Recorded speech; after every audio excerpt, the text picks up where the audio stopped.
sensory food. Hey, That's welcome right. to Bogy and Dave. I'm co-host Dave. This is my co-host Bogy. First of all, I want to thank you. Yes, you're right. I want to thank you for giving me this mint condition baseball card of my favorite pitcher, Ron Guidry. Ron Guidry. That's a great card. And I thank you for Louisiana it. Lightning. Louisiana Lightning. That's right. The Gator.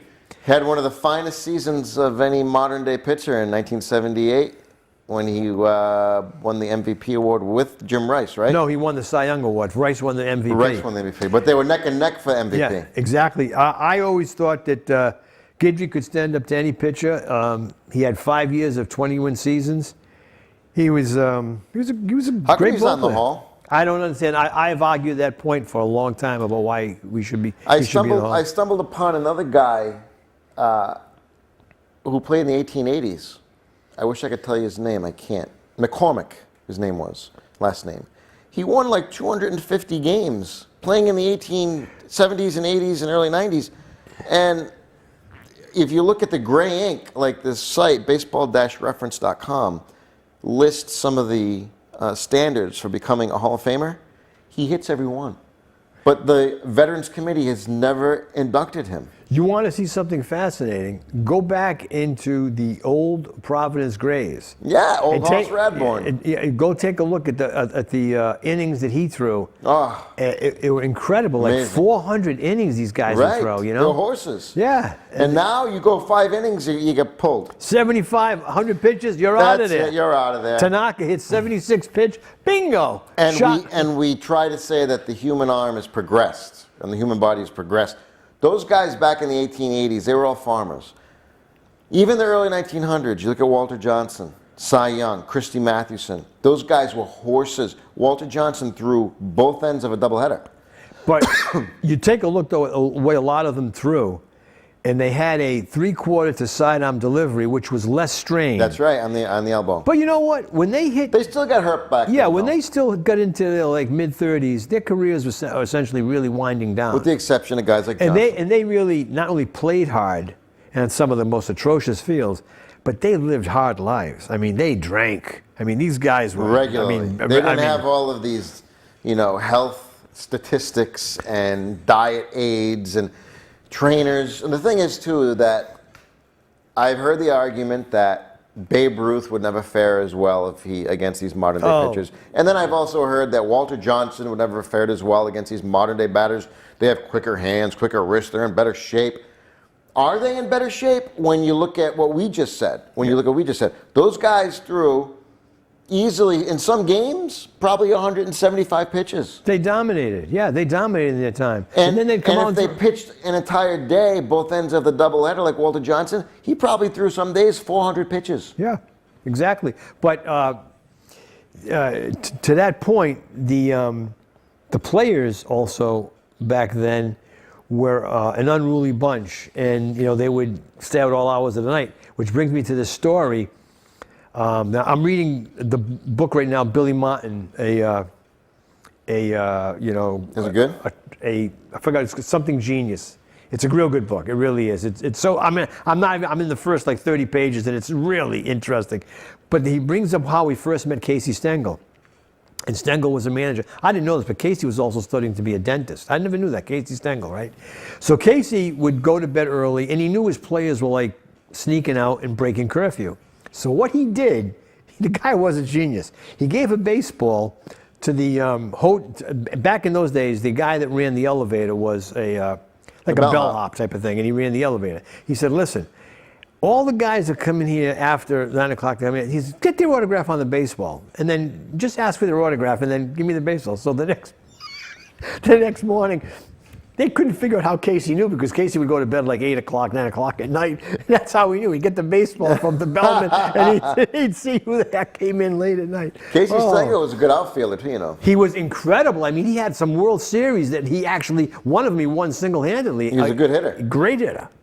I mean, he in one World Series hit like 417. Another World Series hit 363. In fact, he actually, this is a true fact, he actually hit the first home run in the brand new old, I say it's kind of brand new old Yankee Stadium. It was an inside the park home run. I didn't know that. And he hit that. That's good trivia. Yeah, the one that over the fence was Babe Ruth, but He hit the. That was the house that Ruth built. That's right, and he hit the first home run. It was an inside the park home run. Yeah. He was quite a ball player, quite an outfielder. The grit that humans that we had as a society then. Yeah. We will never see it again. You know, now switching gears a little bit, getting into the swamp of politics for a second. We said a lot of things on this show, and if we have an audience out there that's watching, you know, if we have any loyal audience, loyal audience, I mean, they will know. said over a year ago when they went into this whole special counsel probe, we said eventually that it's going to lead to the Obama White House. Yep. And today, the house of cards that they built came crumbling down because everything leads right to Obama. He knew about everything. Including the FISA warrants. Let me ask you, do you think there was any possibility of Obama ever allowing Hillary Clinton to be indicted, the next Democrat president? Nope. The fix was in. There was no way. Who ever heard of just deleting and trashing 30,000 emails after they were subpoenaed, and then afterwards saying, well, trust me, those are only personal emails. You're going to trust somebody that just deleted the emails in spite of a subpoena? Yeah. If you review all of the offenses that, like you just started to do, including the tarmac meetings, including the Department of Justice, how they were compromised, including the FBI compromise, including the lies under oath, including the perjury, which Mueller said, even if there's the appearance of perjury, it's perjury. Okay, that means John Brennan's guilty. Oh, Clapper's guilty. Obama Comey himself is guilty. Comey's guilty. Obama's famous October 16th White House thing with his smirk about, he said, just simply, Mr. Trump, go out there and bring your case to the people. Hillary's guilty. Knowing full well at that time that there was collusion and the Russians were. They're all guilty. Nothing, all guilty. Eric Holder, Lois Lerner, they're all guilty. And there's not a jail big enough. No, there isn't. Not a jail big enough. But will they get indicted? Lindsey Graham, too. Things he's said in the past. Yeah. I mean, he may not have been under oath, but I mean, you can go right down the line on both sides of the party line, but especially the Obama administration, awful. And you know what was the tipper? Is that most of those guys sitting in Congress, especially the Trey Gowdies and a few of the others, they're all former prosecutors. They know the law. Who have had their lives threatened when repeatedly. They sit there and they ask a question, it's the old rule by which all lawyers live. You know the answer to the question or don't answer it. So when he asked the question of John Brennan, who did you use this dossier to start or launch an investigation, or did you use it for any other?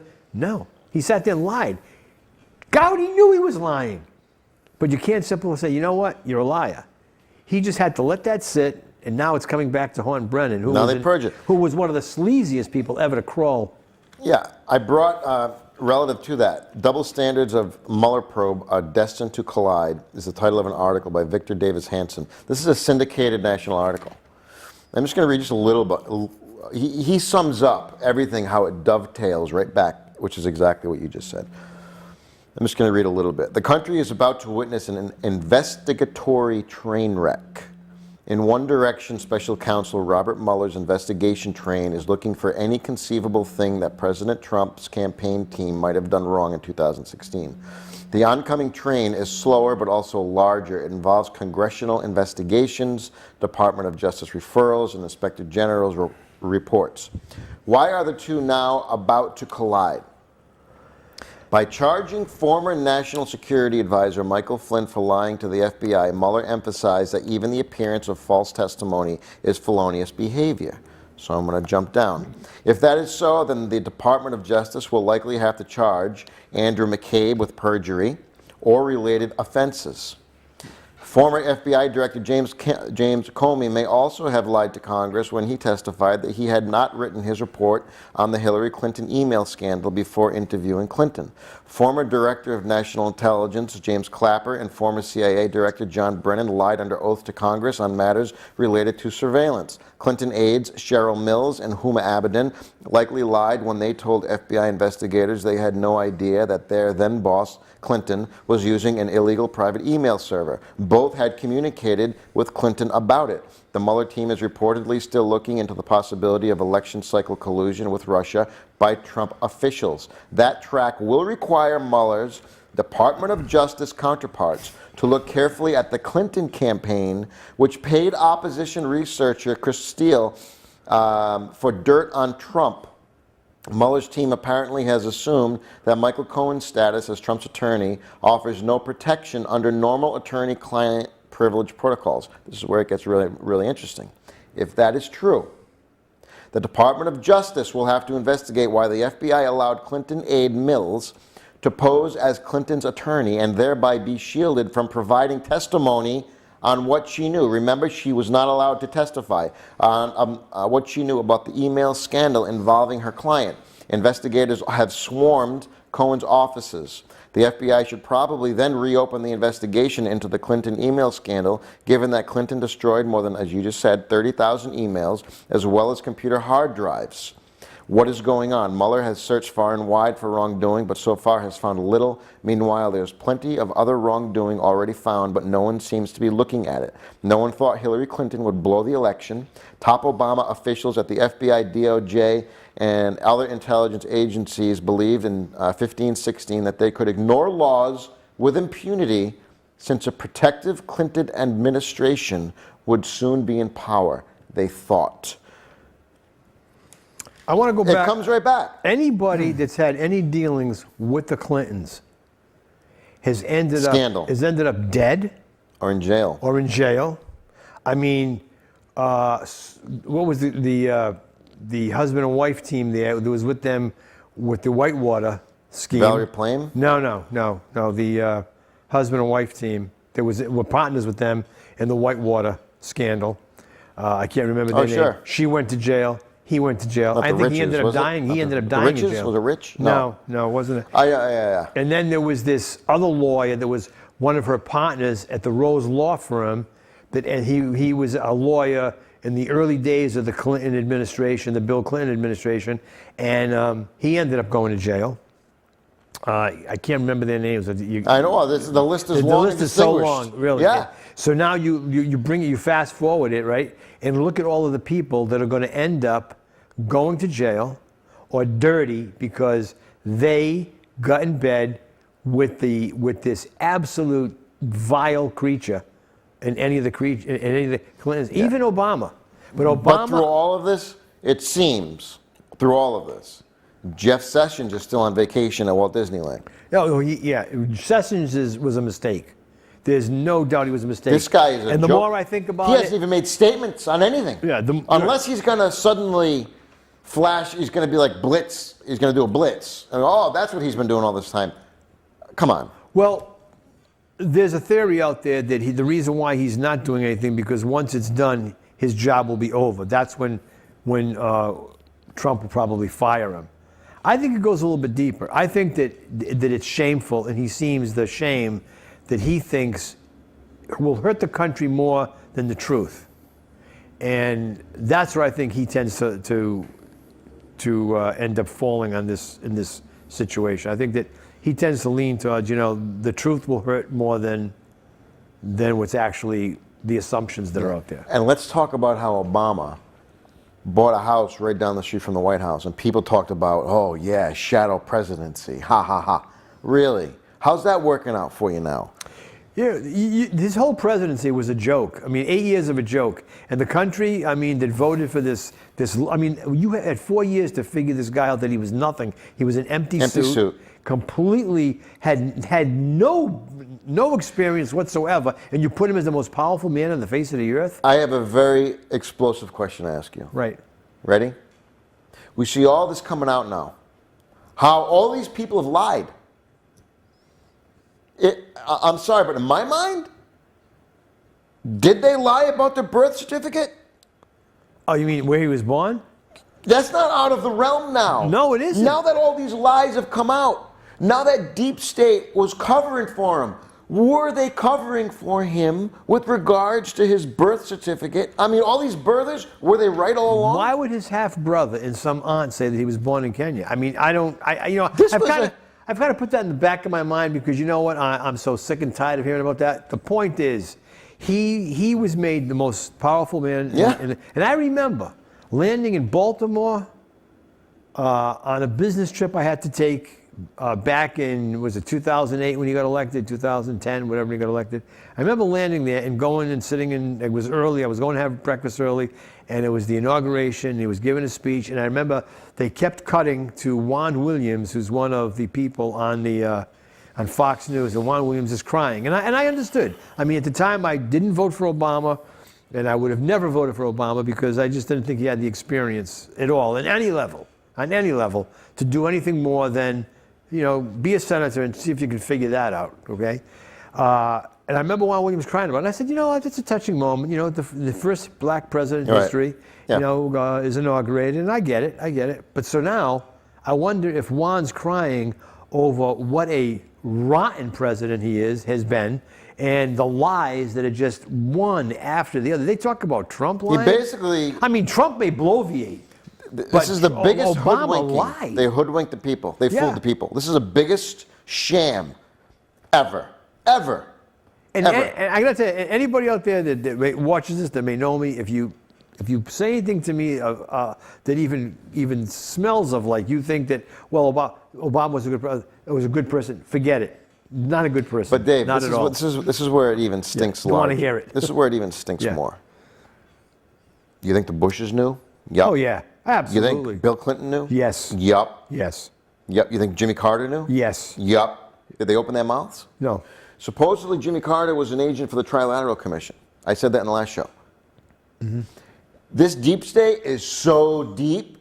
This again, we keep saying it on the show in recent weeks. This is why JFK said what he said before he was killed. This is what Truman was warning us about. This is what Eisenhower was warning us about. They saw this forming, and here it is. This is why they warned us. Here it is. Yeah. This goes all the way back to the Vietnam War. This goes all the way back to Lyndon Johnson, who's very crooked.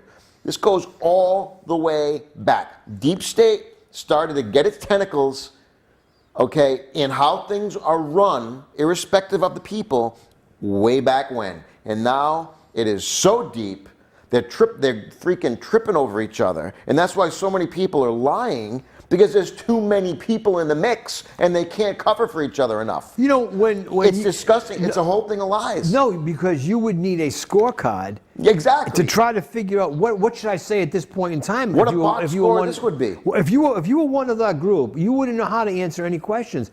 I mean, if I were a lawyer worth my law degree, I would recommend every one of them stay off of CNN, stay off of Fox, stay out of the gosh damn limelight, and shut up. Shut up. When you get indicted, now we'll think of how we're going to try to get you out of this. Instead, what they do, They their go- egos, they all paraded out there. But And you had emboldened FBI agents who thought it was okay. Let's just start texting about this. Let's openly text about Bogy, how we are in you this know election. that every team in baseball, okay? I hate bringing it back to sports, 'cause everybody says, "Oh, you always bring it," but sports is a microcosm, I think, of our lives, okay? Especially baseball. But you bring it back to baseball. They always talk about the 25th player. Who is the most important guy that doesn't get heralded? The 25th player. Who was that guy that was so important on the team? Like the Yankees could say, well, it's Ronald Torreyes because he just plays everywhere. And the Red Sox would say, I mean, I would argue Brock Holt. The guy plays anywhere, outfield, infield, okay? He's all over, and he's there whenever you need him. And he provides you with a good, solid 280 hitting, right? He's the 25th player. So who's the 25th player in this whole scheme, the swamp and everything else? The media. They're the ones who just continue to carry water for the rotten, stinking swamp and the rotten, stinking liberals in the Democrat Party. And they, to me, are the most reprehensible bunch, and the media just carried that torch. Can you think, I mean, they had that idiot on there, Avenatti, Yeah. Who What an the idiot. Stormy Daniels thing was a complete farce, and now we're finding out what a rotten person he is. And his back, he's being indicted in the state of California for some type of fraud doing with a coffee company and some type of fraudulent things he did with his law license. And this guy's on CNN 74 times. He was on TV 2 times a day since March, always on MSNBC and CNN. Twice a day, 184 times he was on. It was ridiculous. But go ahead, you were going to say something. No, I was just going to say it. But to me, that's important. Yeah. Stormy Daniels, that Trump may or may not have had consensual sex with a woman in 2000. That's between him and his husband, him and his wife. Not has nothing to do with us.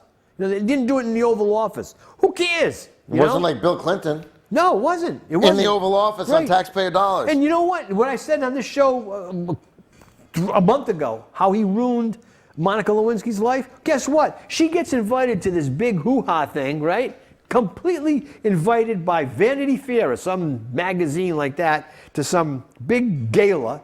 Guess what? They invite Bill Clinton. He accepts. She accepted to go, and they turn around and they disinvited that kid.